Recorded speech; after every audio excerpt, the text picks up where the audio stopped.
Hello student, welcome to Swati's classes. आज हम देखेंगे 6th स्टैंडर्ड का ज्योग्राफी लेसन नंबर 5 टेम्परेचर। तो देखिए स्टूडेंट, जैसे कि हमें पता है कि अर्थ के ऊपर हर एक रीजन में जो टेम्परेचर होता है वो अलग अलग होता है। तो इसके पीछे क्या रीज़न होते हैं या फिर अर्थ पे जो टेम्परेचर के जोन्स हमें दिखाई देते हैं वो किस कारण फॉर्म होते हैं, ये सारे टॉपिक्स हम डिस्कस करेंगे इस लेसन में। तो लेसन को स्टार्ट करने से पहले स्टूडेंट, अगर आपने चैनल को सब्सक्राइब नहीं किया होगा तो सब्सक्राइब ज़रूर कीजिए। आपको इस चैनल पे 6th स्टैंडर्ड के geography, history, civics, science, maths और इंग्लिश के भी वीडियोस मिलेंगे। तो चलिए लेसन को स्टार्ट करते हैं। तो देखिए स्टूडेंट, स्टार्टिंग में ही आपको दो डायग्राम दिए गए हैं यहाँ पे। The perpendicular and slanting area occupy by the torch lights रे। तो ये जो एक्सपेरिमेंट हमें दिया है ये हम आगे डिस्कस करेंगे। तो चलिए रीड करते हैं। Take a torch light and keep it stable at one place. Take a 2 large paper sheets large enough to accommodate its entire beam. Paste the paper on 2 flat boards. तो देखिए हमें करना क्या है, यहाँ पे इस तरीके से 2 स्टैंड चाहिए, उनके ऊपर हम क्या करेंगे, पेपर की शीट्स लगाएंगे और एक टॉर्च हमें चाहिए। और ये जो शीट्स होंगे वो ऐसे होने चाहिए कि जो टॉर्च का बीम मीन्स लाइट का बीम मीन्स जितना लाइट वहाँ पे पड़ने वाला है वो ऑक्यूपाई कर सके, इतना शीट वो बड़ा होना चाहिए। Hold the boards perpendicular to the beam means किस तरीके से, देखिए जैसे कि 5.1 में अगर हम देखेंगे तो एग्जैक्टली यहाँ पे क्या किया है, परपेंडिकुलर रखा हुआ है, स्ट्रेट बोर्ड रखा हुआ है और जो लाइट आएगी वो इसके ऊपर क्या आएगी, परपेंडिकुलर आएगी। इस तरीके से हमें वहाँ पे फिक्स करना है। Draw the outline of the area lit up by the beam, name the paper A. अगर पेपर ए की बात अगर हम करेंगे तो यहाँ पे जो स्टैंड है, स्ट्रेट है, जो शीट लगाया हुआ है वो इस तरीके से लगाया है कि जो बीम आने वाले हैं, जो लाइट वहाँ पे पड़ेगी वो परपेंडिकुलर आएगी। उसके बाद हमें क्या करना है, आउटलाइन, जिस तरीके से लाइट वहाँ पे हमें दिख रही है सर्कुलर फॉर्म में, तो हम क्या करेंगे, इस तरीके से एक आउटलाइन बना लेंगे। उसके बाद हम क्या करेंगे, now use the other paper, hold it in such a way that it makes an angle of 120 degree with the beam. Draw the outline of the area occupy the beam, name the paper B. और उसके बाद ए और B को हम observe करेंगे। तो देखिए यहाँ पे ए एंड बी को अगर हम ऑब्जर्व करेंगे तो बी में क्या करना है, जो यहाँ पे हम शीट लेंगे उसे हम किस तरीके से रखेंगे, 120 डिग्री के एंगल में। तो यहाँ पे जो लाइट है, जैसे कि यहाँ पे परपेंडिकुलर लाइट आएगी, यहाँ पे सिर्फ परपेंडिकुलर दिख रही है क्या, नहीं, तो यहाँ पे एंगल भी फॉर्म होगा, तो 120 डिग्री फॉर्म होगा। इस तरीके से हमें वो शीट रखना होगा। और जो भी लाइट यहाँ पे पड़ती है पेपर के ऊपर, जो भी जगह ऑक्यूपाई करती है उसे हम क्या करेंगे, इस तरीके से आउटलाइन बना लेंगे। उसके बाद अगर हम देखेंगे, ऑब्जर्व करेंगे फिगर ए एंड बी को, तो दोनों भी पिक्चर में हमें क्या दिखेगा, सेम दिख रहा है क्या आपको, नहीं। जो भी यहाँ पे लाइट ने जगह ऑक्यूपाई की है, ये प्लेस और ये प्लेस जो है, आपको इसमें डिफरेंस दिखेगा। और वो डिफरेंस क्यों दिखता है ये आगे हम देखेंगे। On which paper does the beam occupy a larger area. तो कौन से पेपर पे आपको लार्जर एरिया ऑक्यूपाई किया हुआ दिखेगा, तो ध्यान से अगर आप देखोगे तो बी पेपर जो आपको दिया है इस पे आपको जो सर्कल बना हुआ दिख रहा है वो क्या दिखेगा, बड़ा दिखेगा।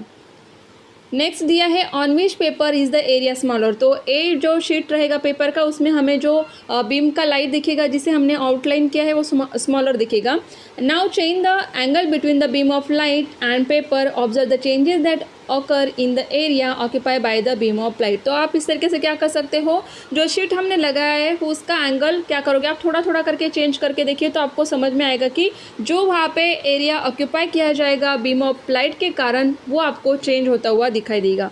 What is the relation between the angle of the paper and the area occupy bye the beam. तो यहाँ पे जो हमें डायग्राम दिख रहा है या फिर जो आउटलाइन हम ड्रॉ करेंगे तो वो हमें स्मॉलर या फिर लार्जर क्यों दिख रहा है, तो उसके पीछे क्या है कि लाइट का जो एंगल बनता है पेपर के साथ वो अगर अलग आएगा तो उससे बनने वाला जो आउटलाइन होगा या फिर जो एरिया ऑक्यूपाई किया जाएगा बीम ऑफ लाइट से वो क्या होगा, चेंज होगा। तो वो क्यों होता है वो भी हम यहाँ पे डिस्कस करेंगे। Sun rays coming towards the earth travel in a straight line. However, as the earth is spherical in shape, these are not perpendicular to all the parts of the earth's surface. तो देखिए सबसे पहले हम क्या करेंगे, ये sheet से यहाँ पर समझेंगे। तो देखिए फर्स्ट हमने अगर यहाँ पे देखा तो लाइट यहाँ पे क्या होती है, परपेंडिकुलर, मतलब जो भी शीट यहाँ पे रहेगा फ्रंट ऑफ लाइट उस लाइट के एकदम से सामने होगा, तो ये लाइट जो है इस तरीके से आएगी। अगर यहाँ पे अगर हम शीट का एंगल चेंज कर देंगे तो यहाँ पे एरिया बढ़ जाएगा, तो ये लाइट जो है यहाँ तक आ जाएगी तो जो एरिया ऑक्यूपाई हो जाएगा वो क्या होगा, ज़्यादा होगा। अगर इससे भी ज़्यादा अगर हम स्लांट करेंगे पेपर को तो और भी ज़्यादा एरिया क्या होगा, ऑक्यूपाई, क्योंकि वहाँ पे क्या हो रहा है, एंगल डिफरेंस हो रहा है इसके लिए। और सेम कहाँ पे होता है, अर्थ के ऊपर एज सन के कारण जो सनरेज आती है वो हर जगह पे अर्थ के हर रीजन पे सेम नहीं आती है। क्यों नहीं आती है, क्योंकि अर्थ क्या होती है, स्पेरिकल शेप में है। तो स्पेरिकल शेप में होने के कारण सनलाइट जो अर्थ के ऊपर गिरती है वो हर जगह पे परपेंडिकुलर नहीं हो पाती है। उसके पीछे यही रीज़न है कि वहाँ पर भी एंगल फॉर्म जो होते हैं वो अलग अलग होते हैं। In some parts they are perpendicular whereas in other parts they are slanting. जैसे कि अगर हम इक्वेटर की बात करेंगे तो इक्वेटर रीजन जो होता है अर्थ का, वहाँ पे जो सन की लाइट होती है वो परपेंडिकुलर होती है, और अदर रीजन में अगर हम देखेंगे तो स्लांटिंग होती है। और क्यों होती है, क्योंकि अर्थ का जो शेप है वो कैसे है, स्पेरिकल है। This perpendicular rays occupy less area, figure 5.8। जैसे कि हमने देखा यहाँ पे पेपर में हमें दिया है फर्स्ट वन कि यहाँ पे परपेंडिकुलर रेज आने के कारण जो है शीट्स के ऊपर लाइट जो है एरिया कम कवर करती है। The part where the rays occupy larger area receive bright sunshine and greater heat. तो इसके पीछे रीज़न क्या होगा, देखिए अगर कम एरिया है तो इसमें आने वाली जो लाइट होती है वो कैसे होती है, ब्राइट होगी, एंड उससे आने वाली मिलने वाली जो हीट होगी वो भी ज़्यादा होगी। Hence the surface there gets heated more and the becomes hotter. तो इसके कारण क्या होगा कि एरिया कम है, वहाँ पे सनशाइन ब्राइट होगी, हीट ज़्यादा होती है, तो वहाँ का रीजन कैसे होगा, गर्म होगा ज़्यादा, वहाँ का टेम्परेचर भी क्या होगा, ज़्यादा होगा। जैसे कि इक्वेटर की अगर हम बात करेंगे तो वहाँ का टेम्परेचर क्या होगा, ज़्यादा होगा, क्योंकि वहाँ पे जो लाइट आती है, सनरेज जो आते हैं वो क्या होते हैं, परपेंडिकुलर होते हैं। The slant rays occupy a larger area, in this area sunlight appears less bright and there is a less heat, hence the surface there gets less heated and the air too is less hot.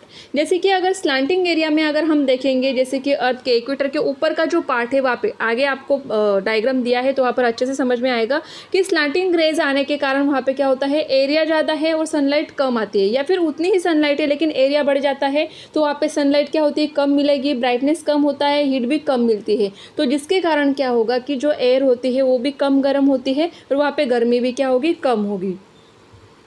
The region mark A in figure 5.2 receive perpendicular rays, while the region mark B receive slant rays, and in the region mark C the rays are extremely slanting। तो next page पे आपको diagram दिया है वो भी हम देखेंगे।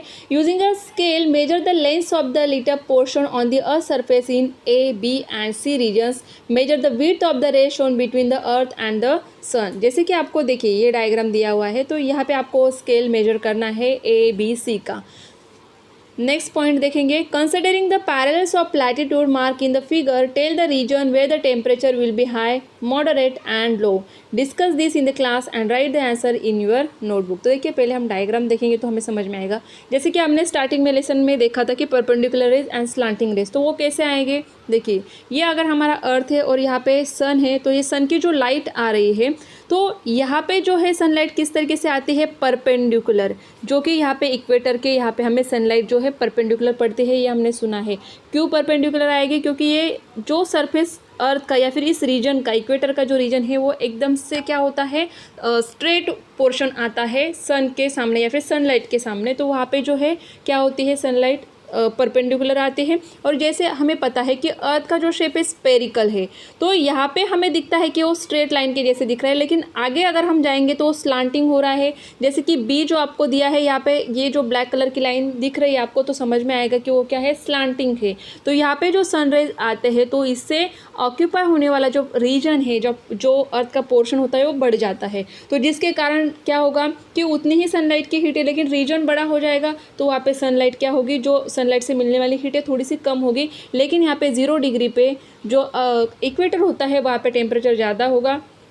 Next उसके ऊपर अगर हम जाएंगे जहाँ पे बी सनरेज हमें दिख रहे हैं वहाँ पे स्लांटिंग एरिया होने के कारण टेम्परेचर कम हो जाएगा, और भी ऊपर जाएंगे अर्थ के ऊपर के साइड में तो सी पर जो सी सनलाइट आपको दिखेगी तो यहाँ पे स्लांट काफ़ी ज़्यादा दिख रहा है, तो यहाँ पे रीजन और भी बढ़ जाएगा, जिसके कारण जैसे कि हम इक्वेटर से ऊपर की तरफ जाते हैं, ये अगर हमारा 0 डिग्री पे इक्वेटर है तो इक्वेटर से अगर ऊपर की तरफ हम पोल्स की तरफ जब जाते हैं, नॉर्थ एंड साउथ पोल की तरफ, तो टेम्परेचर कम हो जाता है, ये तो हमें पता है। तो इसके पीछे का रीज़न हमें यहाँ पे मिलेगा कि इक्वेटर पे क्या होते हैं, सनलाइट परपेंडिकुलर आते हैं, क्योंकि स्ट्रेट रीजन उसे क्या करता है, सनरेज परपेंडिकुलर आते हैं सरफेस के, स्ट्रेट सरफेस के सामने, और ऊपर जैसे जाएंगे तो स्लांटिंग पार्ट हो जाता है, स्लांटिंग रीजन हो जाता है।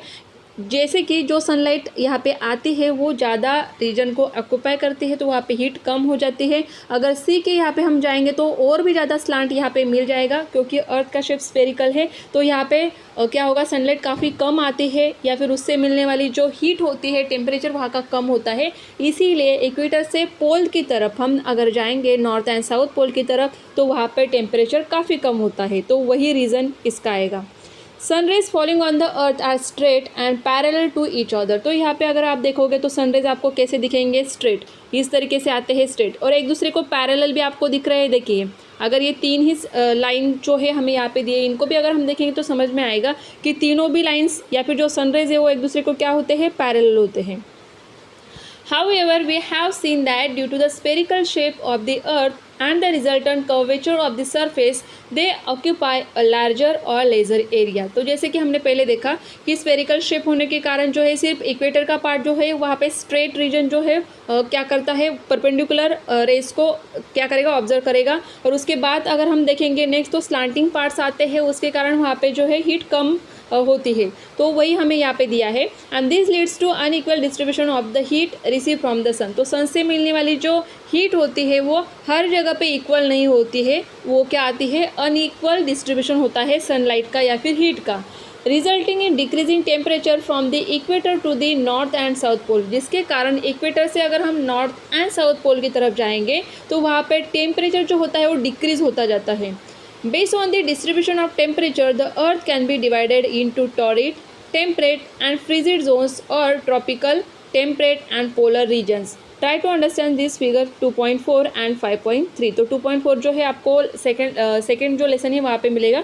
यहाँ पर भी आपको डायग्राम दिया है तो यहाँ पे समझेंगे। तो जो इक्वेटर होता है यहाँ पे कौन सा जोन फॉर्म होता है, टॉरिड जोन। उसके बाद अगर देखेंगे तो टेम्परेट जोन दोनों तरफ हमें दिखाई देगा, एंड फ्रीजिड जोन जो होता है वो पोल्स की तरफ दिखाई देगा। तो ये जोन क्यों फॉर्म हुए ये आपको अभी समझ में आया होगा। जैसे कि फर्स्ट हमने यहाँ पे डायग्राम देखा था कि इक्वेटर पे सनलाइट जो होती है परपेंडिकुलर आती है। टेम्परेट जोन क्यों फॉर्म होगा, तो यहाँ पे हीट तो आती है लेकिन कम आएगी इक्वेटर के कंपेयर टू इक्वेटर अगर हम करेंगे।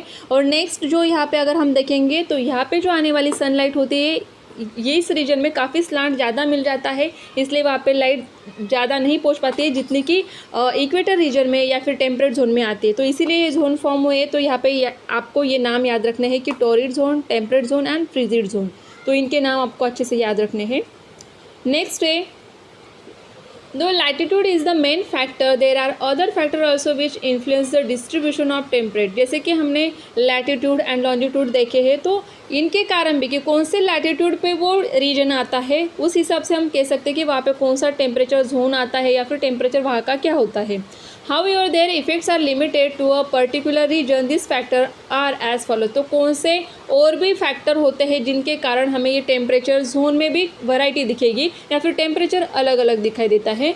Nearness to the sea, continentality, height above the means sea level and physical setup of a region are factors that lead to diversity in the climate of different regions। तो देखिए अगर हम सिर्फ India की भी बात करेंगे तो इंडिया में भी सेम टेम्परेचर हमें दिखाई देता है। एक ही कंट्री अगर होगी तो वहाँ पर भी हमें टेम्परेचर सेम दिखाई देता है क्या, नहीं दिखाई देगा, क्योंकि वहाँ पे ये फैक्टर्स क्या होते हैं, इंपॉर्टेंट होते हैं, या फिर इन फैक्टर्स के कारण भी हमें वैरायटी दिखाई देती है टेम्परेचर में। अगर जो पार्ट नियरनेस टू द सी होगा तो वहाँ का टेम्परेचर अलग होगा। कॉन्टिनेंटलिटी मीन्स क्या, जहाँ पे सिर्फ लैंड है, ज़मीन है, तो वहाँ का टेम्परेचर अलग होता है। Height above the means sea level, sea level से ऊपर अगर कोई माउंटेन है तो वहाँ पे टेम्परेचर क्या होगा, वहाँ पे टेम्परेचर कम होगा।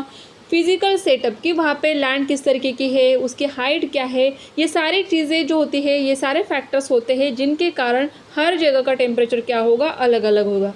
Other than these factors like a cloud cover, winds, vegetation cover, urbanization, industrialization, etc. also influence the local climate।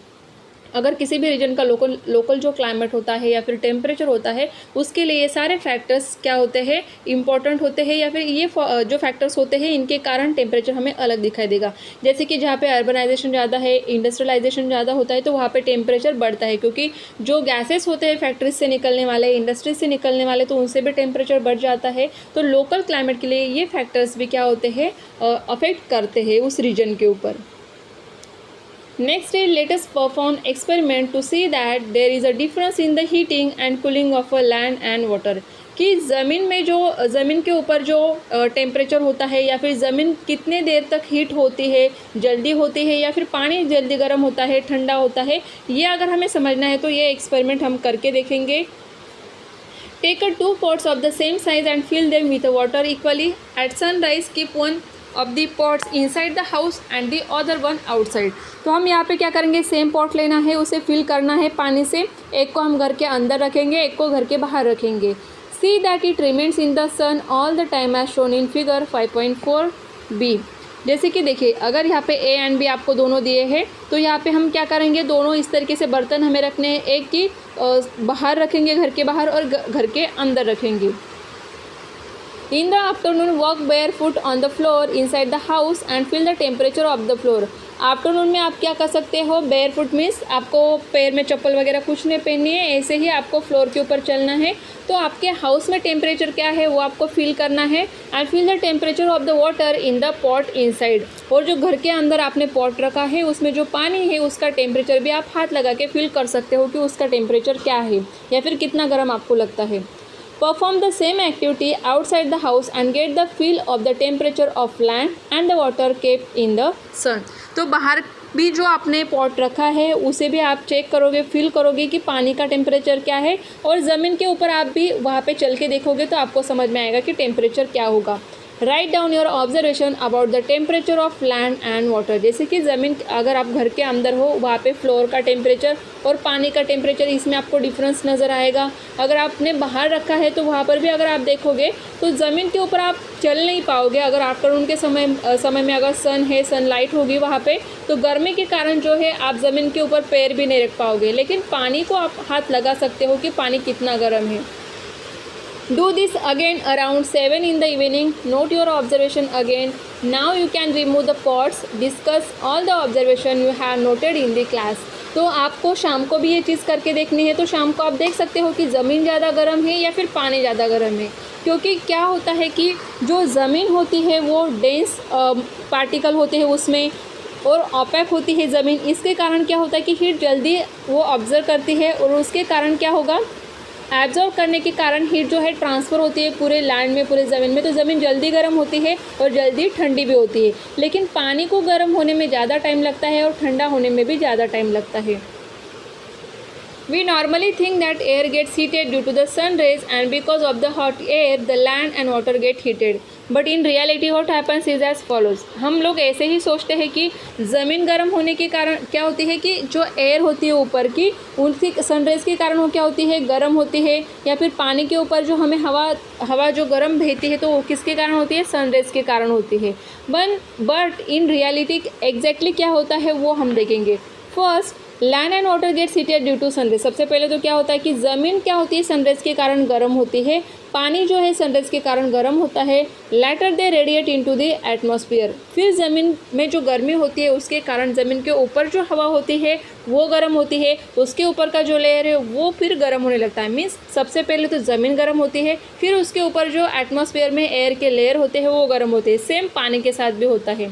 As a result, the layer of air close to the surface gets heated. The heat gets transferred vertically to the adjacent upper layer of the air. Means ज़मीन के ऊपर जो layer होता है air का वो गर्म होगा, उसके ऊपर जो लेयर है वो, मीन्स एटमॉस्फेयर में धीरे धीरे करके क्या होते हैं, लेयर्स जो होते हैं एयर के वो गर्म होने लगते हैं। Hence, air closer to the surface is hotter and as one moves higher up from the surface. तो जो सरफेस के ऊपर, अर्थ के सरफेस के ऊपर, ज़मीन के सरफेस के ऊपर होती है वो जो हवा होती है, जो लेयर होता है, सबसे पहले वो गर्म होता है, और गर्म होने के बाद ये हवा कहाँ पे जाती है, ऊपर की तरफ जाती है। The temperature of the air decreases. तो इसके कारण क्या होता है कि अगर हम जैसे जैसे ऊपर जाएंगे, देखिए मीन्स ज़मीन के ऊपर का जो एयर के लेयर होते हैं वो ज़्यादा गर्म होते हैं, लेकिन जैसे जैसे हम ऊपर जाएंगे तो ये जो हीट ट्रांसफ़र होती है ऊपर के लेयर में ये कम होने लगती है। और जिसके कारण हम जब माउंटेन्स तक या फिर काफ़ी बड़े जो हिल्स होते हैं वहाँ पे जाते हैं तो वहाँ पे टेम्परेचर कम क्यों होता है, क्योंकि ज़मीन के ऊपर के ही लेयर में वो क्या होती है, हीट ट्रांसफ़र होती है, ज़्यादा ऊपर तक नहीं हो पाती है। तो इसीलिए जैसे जैसे हाइट के ऊपर हम जाएंगे तो टेम्परेचर वहाँ पे क्या होता है, कम होता है। The temperature near the sea level is higher and it decreases in the mountains region. तो इसीलिए सी लेवल मीन्स क्या कि जो नॉर्मल हमारी फ्लैट सरफेस जहाँ पे ज़मीन का होता है वहाँ पे टेम्परेचर हमें ज़्यादा दिखाई देगा, लेकिन सेम टाइम पे अगर आप माउंटेन्स के ऊपर जाओगे, कोई हाईएस्ट प्लेस कोई होगी ऐसी, वहाँ पे जाओगे तो वहाँ पे टेम्परेचर कम होता है। तो उसके पीछे यही रीज़न होता है। नेक्स्ट हम देखेंगे, you must have realise that the land cools down earlier than the water. The water kept outside in the sun is still a little warm. अगर हम देखेंगे कि ज़मीन जो होती है वो जल्दी कूल हो जाती है, अगर हम शाम को जाके देखेंगे तो ज़मीन जल्दी ठंडी हो जाएगी, लेकिन जो पॉट में हमने पानी रखा है उसे ठंडा होने में थोड़ा सा टाइम लगता है। Due to these differences in the heating and cooling of land and water, the air over the land gets heated faster and also become cooler rapidly। तो ज़मीन अगर जल्दी गर्म होती है तो उसके ऊपर होने वाली जो एयर होती है वो भी जल्दी गर्म हो जाती है, और जिस तरीके से ज़मीन ठंडी होने लगती है शाम को, तो शाम के टाइम पे ज़मीन के ऊपर जो भी एयर होती है वो भी ठंडी हो जाती है जल्दी से। The air over the water gets heated slowly and also loses the heat in a slower manner. लेकिन अगर ओशन है, समुंदर है, तो उसके ऊपर जो एयर होती है उसे हीट होने में टाइम लगेगा, क्योंकि पानी को गर्म होने में काफ़ी देर लग जाती है और उसे ठंडा होने में भी टाइम लगता है। तो इसीलिए अगर शाम के टाइम में अगर हम किसी बीच पे जाएंगे तो वहाँ पे हमें क्या दिखाई देगा कि हवा जो है थोड़ी सी हमें गर्म ही लगेगी शाम के टाइम में भी, क्योंकि जो एयर वहाँ पे होगी तो उसमें जो टेम्परेचर रहेगा वो वहाँ पे ज़्यादा कम नहीं होगा रात के समय तक। In the coastal areas as compare to continentals areas the temperature of air is lower during the day but warmer at night. तो दिन में वहाँ पे लोअर क्यों होगा? क्योंकि वहाँ पे पानी गर्म होने में पहले टाइम लगेगा, उसके बाद पानी के सरफेस के ऊपर जो हवा होगी उसे गर्म होने में टाइम लगेगा, तो वहाँ पे टेम्परेचर नॉर्मल होगा अगर दिन में जाएंगे। लेकिन नाइट में अगर हम जाएंगे तो वहाँ पे ऑलरेडी हीट पानी में भी होगी, पानी के ऊपर जो एयर है वो भी गर्म होगी, तो उसे ठंडा होने में टाइम लगता है, जिसके कारण नाइट में वहाँ पे जो टेम्परेचर है थोड़ा सा ज़्यादा रहेगा कंपेयर टू दिन के। Contrary to this, the temperature of air in the continental areas is higher during the daytime and lower at a night। लेकिन अगर जहाँ पे ज़मीन है, जहाँ पे पानी का मतलब कोई ओशन सी वगैरह नहीं है, सिर्फ ज़मीन ही है, तो वहाँ पे दिन में अगर हम देखेंगे तो टेम्परेचर ज़्यादा होगा, लेकिन रात के समय जो है वहाँ पे टेम्परेचर कम हो जाएगा। तो उसके पीछे रीज़न क्या होता है? क्योंकि दिन में ज़मीन जल्दी गर्म होती है तो वहाँ पे टेम्परेचर ज़्यादा होगा, रात के समय में टेम्परेचर जल्दी से कम हो जाता है, तो नाइट में वहाँ पे क्या होगा? टेम्परेचर कम हो जाएगा। In the coastal areas, because of the heating of sea water, water vapor gets mixed in the air। तो जैसे कि हमें पता है सी वाटर है तो सी वाटर का इवापोरेशन भी होगा, और उसके हीट होने के कारण वाटर वेपर जो होती है वो एयर में मिक्स हो जाती है। This water vapour holds the heat in the air. तो जो वाटर वेपर होते हैं तो उसमें भी हीट क्या होती है? होल्ड करके रखी होती है। As a result the air in the coastal areas remains moist and warm. तो इसके कारण जो है जहाँ पे समुंदर होता है, कोस्टल एरिया होता है, वहाँ पे जो हवा होती है वो उसमें मॉइस्चर होता है, या फिर वो हवा ज़्यादा गर्म होती है। Conditions in the continental areas are the opposite. लेकिन अगर कॉन्टिनेंटल जो ज़मीन का पार्ट है वहाँ पे हम देखेंगे तो वहाँ पे इस तरीके से हमें नहीं दिखाई देगा, क्योंकि वाटर वेपर जो है वो कम होती है वहाँ के हवा में, तो वो थोड़ी सी ड्राई होते हैं। As a water vapour is absent the air remains dry. तो इसीलिए वहाँ की हवा जो होती है वो ड्राई होती है।